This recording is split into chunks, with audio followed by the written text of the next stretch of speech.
Oke, assalamualaikum warahmatullahi wabarakatuh. Yang terhormat ada Bian Kendumi dan selaku pengasuh pada pesantren Sepekan Larban 3. Ada pengurus, ada teman-teman yang insya Allah berbahagia dan tidak lupa ada kedua orang tua di rumah, semoga sehat selalu dan terbaik buat mereka. Nah, jadi di sini saya Nausama Auli Arif dari kelas 12 SMA Alfa Larban 3 akan mempresentasikan kitab Tibyan bab yang ke-20. Nah, jadi ini mapping tanggal 28 November 2022. Nah, jadi sini saya langsung aja. Nah, jadi pada zaman Nabi Al-Quran itu masih berupa hafalan. Jadi masih berupa hafalan, belum kayak sekarang yang berupa mushaf seperti itu. Nah, jadi masih berupa hafalan-hafalan para sahabat seperti itu.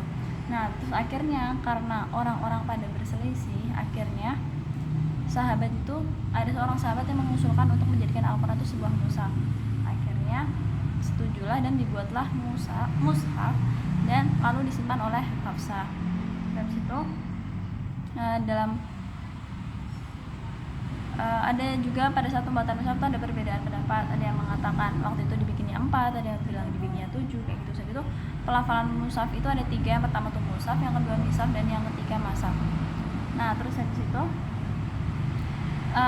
pada saat kita menulis ayat Al-Quran, kita tuh dianjurkan untuk menggunakan tulisan yang bagus. Jadi kita tuh dianjurkan untuk memperjelas.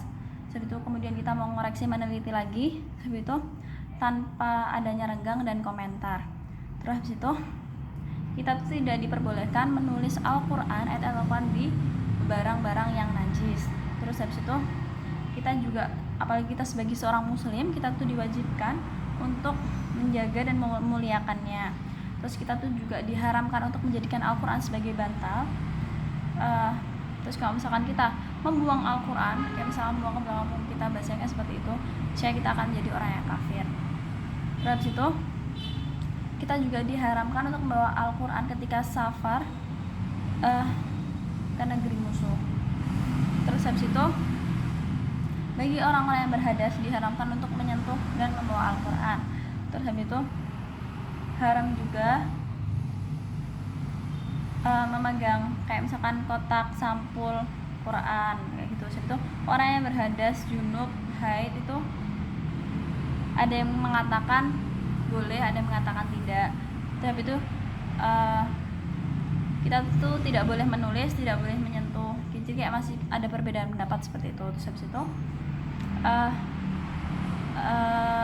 apabila anak kecil hendak membaca Al-Quran, apakah dia tuh diwajibkan untuk berwudu?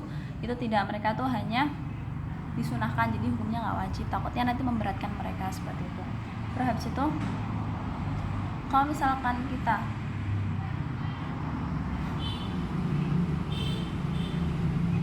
berhadas, itu dibolehkan membawa barang Quran, barang-barang yang ada tulisan Quran, tapi tidak boleh membawa mushaf. Terus habis itu kita tuh kalau misalkan nggak ada air, akhirnya kita bertayamum, jadi sebagai gantinya wudhu, itu kita diperbolehkan untuk menyentuhnya. Terus habis itu diperbolehkan juga melakukan jual beli Al-Quran seperti itu. Oke, sekian dari saya. Assalamualaikum warahmatullahi wabarakatuh.